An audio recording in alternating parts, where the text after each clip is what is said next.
Is this the steepest trail in the world? Join me on this dangerous hike deep into the jungles of Borneo where we encounter venomous vipers and meet headhunter tribesmen. The hike starts from Camp 5, which can only be reached by taking a plane ride followed by a boat ride. As dawn breaks, we embark on a brutal trail, climbing 400 meters of elevation in just the first 800 meters of trail. If you fail to complete this initial climb within an hour, the guides will not permit you to continue further, and even so, they have to carry people off the mountain all the time. Gunung Mulu National Park is a breathtaking natural wonder located in the Malaysian state of Sarawak on the island of Borneo. We spent 5 days exploring the park and saw some of the most incredible nature that I've ever seen. The highlight of the trip was 3 days spent climbing the Pinnacles, and I'll show you that later in the video, but first let's take a tour of Deer and Lang Caves.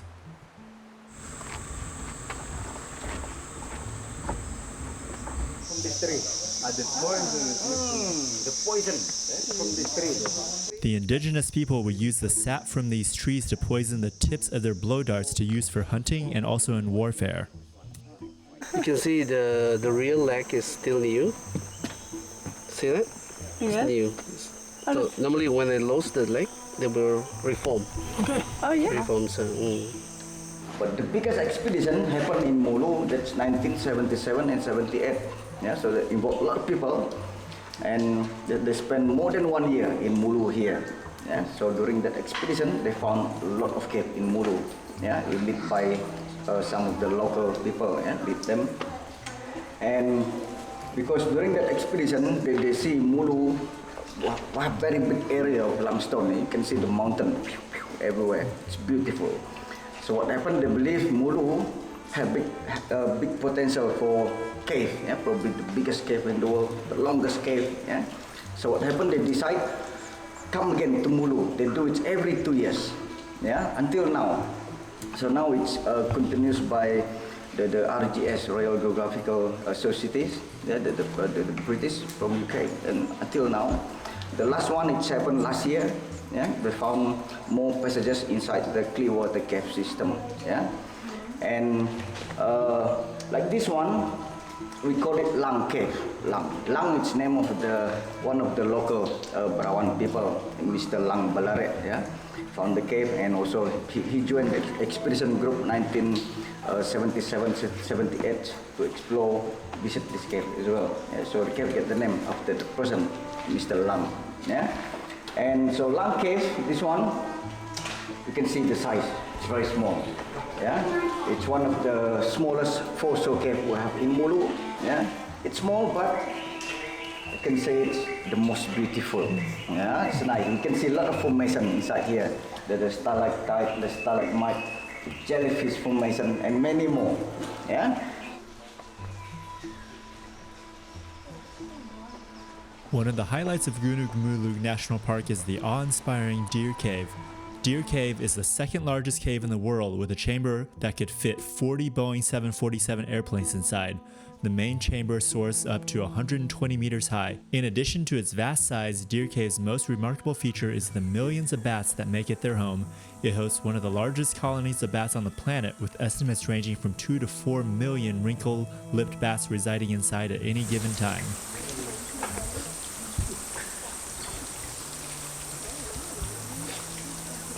More than 50 species of bats. Yeah?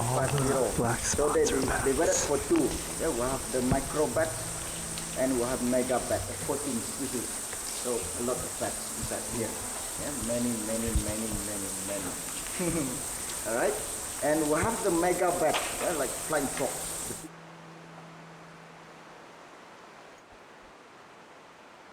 Really amazing place. Just like mountains, there's no getting the true scale of it on video. Just gotta see it for yourself.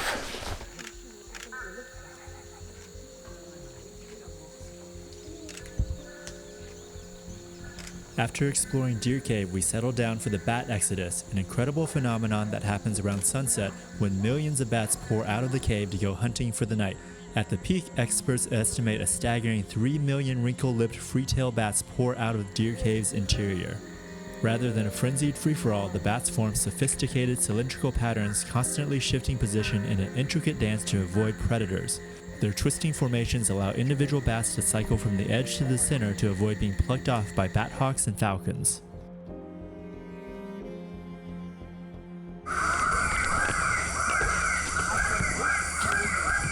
Oh, shit.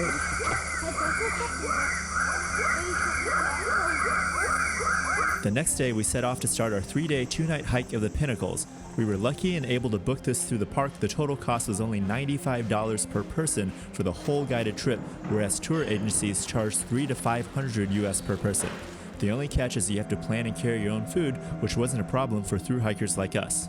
To get there, we were taken by boat and shown a few more spectacular cave systems before we got dropped off at a dock in the middle of nowhere. From there, we followed a well-maintained and flat trail, another 9 kilometers to Camp 5. Now it's an easy, flat 9-kilometer hike to Camp 5. That's where we'll set up tonight. And from Camp 5, you hike up to the Pinnacles.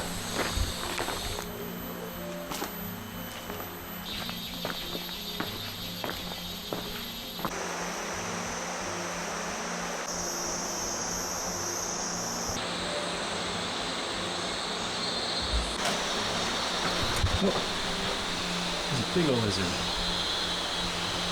See it?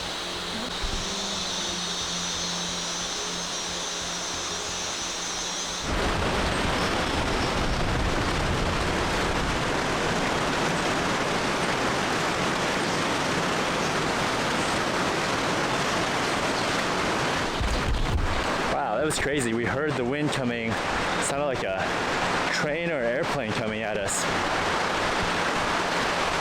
That's wild. I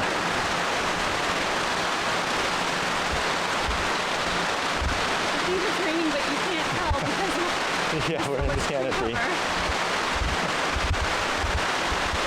Yep, it's definitely raining now, but there's just a ton of tree cover. We got absolutely dumped on by the rain, but we were just a kilometer out from the camp, so it wasn't so bad. A German couple behind us weren't so lucky. The wind knocked over a big tree and it nearly landed on the woman. She was knocked down and twisted her ankle, but luckily didn't suffer any further damage. It just goes to show the unpredictable nature of the jungle. So welcome to Camp 5. Okay, Camp 5, your best camp for Pinnacle trip. So you're home for 3 days tonight. Okay. I heard some fallen tree just now. Some almost get hit. Luckily they're here safely. So I'm glad. Yeah. So. This is where we're sleeping.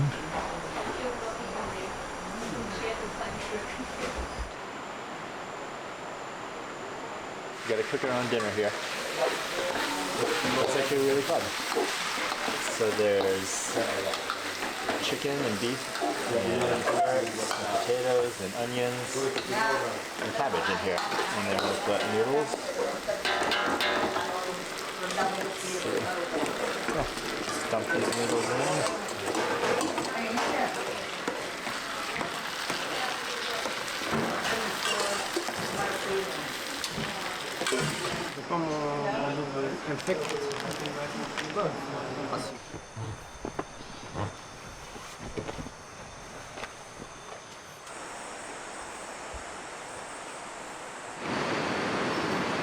Shoes are still completely wet from yesterday.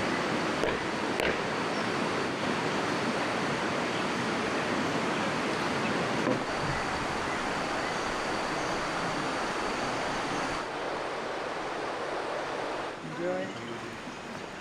Bye.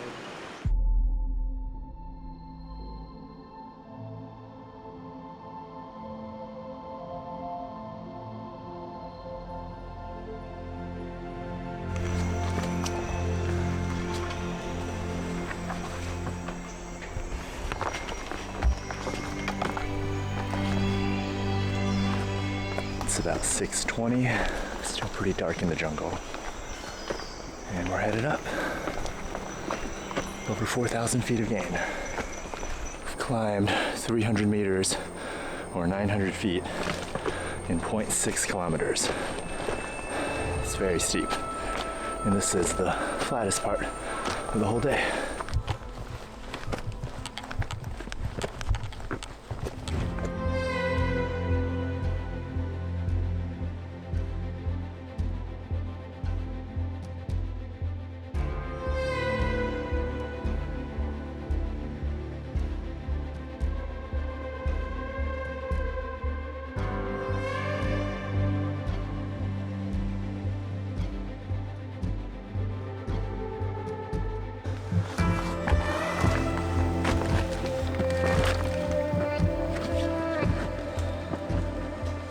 1,325 feet in half a mile. 1,300 feet in half a mile. The sweat shows. These are the mini pinnacles. 900 meters and up 400 meters. Duration.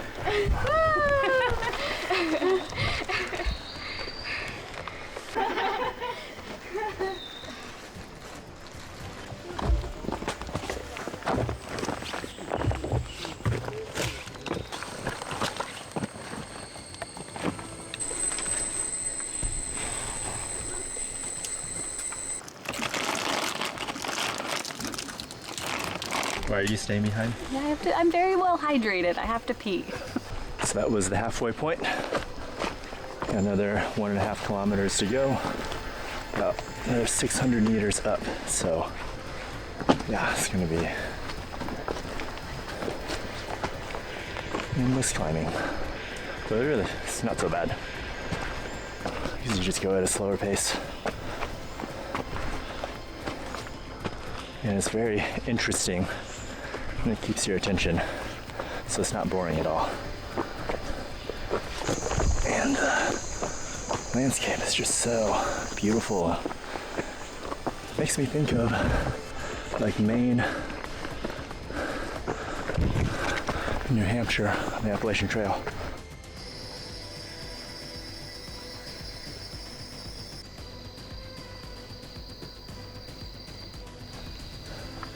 $3,100 feet. We made it to the danger zone. This is there will be horizontal one, not considered.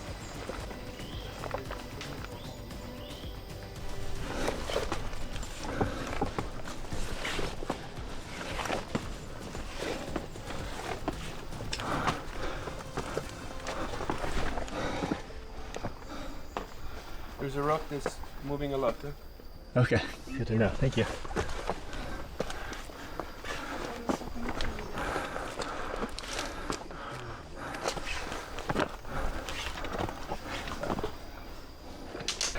We are now in the danger zone. The last 400 meters. There's 17 ladders. You gotta go slow and careful.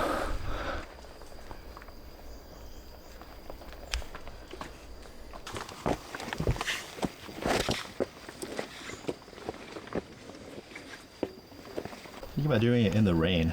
No. Well, I don't know. Could come down really quickly.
After 3.5 hours of grueling climbing and drenched in sweat, we finally reached the pinnacles.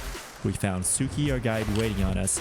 He would make this climb 3 more times that week and has climbed the mountain hundreds of times in his life. Oh my goodness.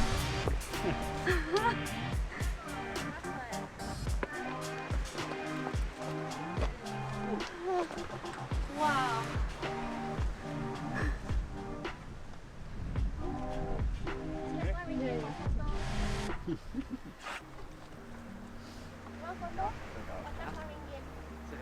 The pinnacles are a series of razor-sharp limestone spikes jutting out of the ground like dragon's teeth. These unique geological formations were created through millions of years by erosion from rain and wind and are part of the reason this area was designated a UNESCO World Heritage Site in 2000. Walking among the pinnacles is an awe-inspiring experience. The jagged arrangements create an otherworldly feeling. The pinnacles are famous in Malaysia and feature in their $100 bill. Gunung Mulu is home to a unique type of carnivorous pitcher plant, the Nephethensis mulensis.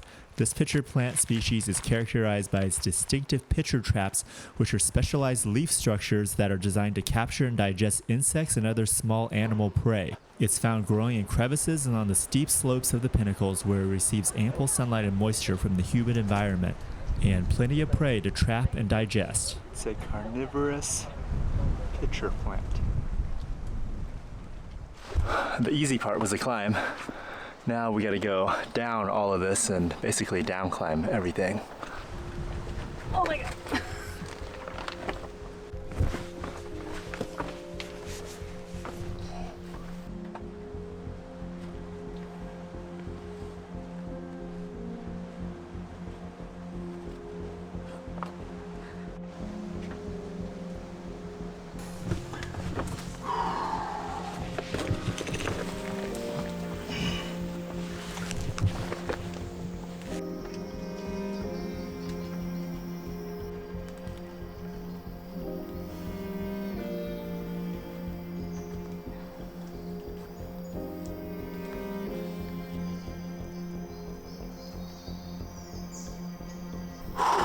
That was the last ladder out of the danger zone. My arms are pretty shaky right now.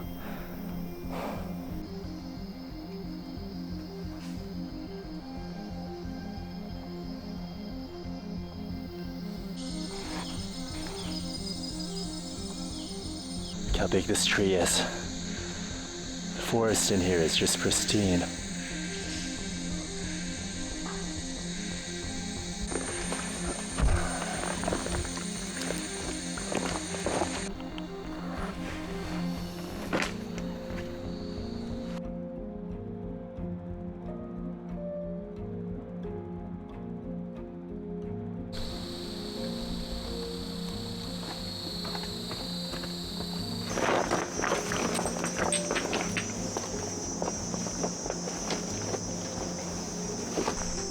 Made it to the bottom. That wasn't awful, but also certainly wasn't easy. Over 4,000 feet, less than a mile and a half, 2.4 kilometers. So think like the worst parts of the Appalachian Trail, Katahdin, the White Mountains. And you're just doing that for like 6 hours, 3 hours up, 3 hours down. Wow, this tree is crazy looking.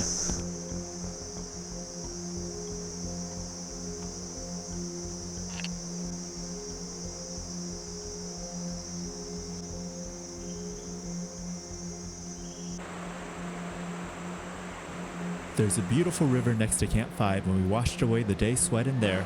You have to be careful of crocodiles in the rivers in Borneo, but we were told that this river is safe because there's not enough fish or monkeys to sustain them this far inland.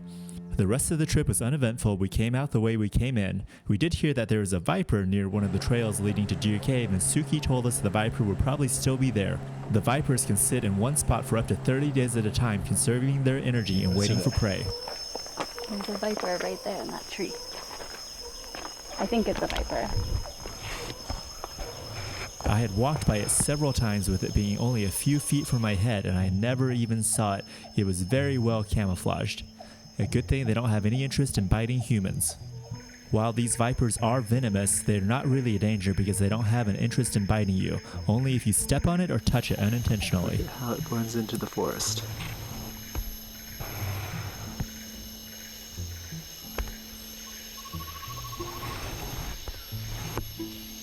Thanks for watching. I highly recommend checking out Gunung Mulu National Park. It's quite affordable to get there and one of the wildest places that I've ever been. Plus, there's hardly any mosquitoes because of all the bats. If you want to see more of this adventure, leave me a comment and let me know. I can put together our journey on the Kinabatangan River where we got to see wild orangutans, wild elephants, crocodiles. It was a really cool place.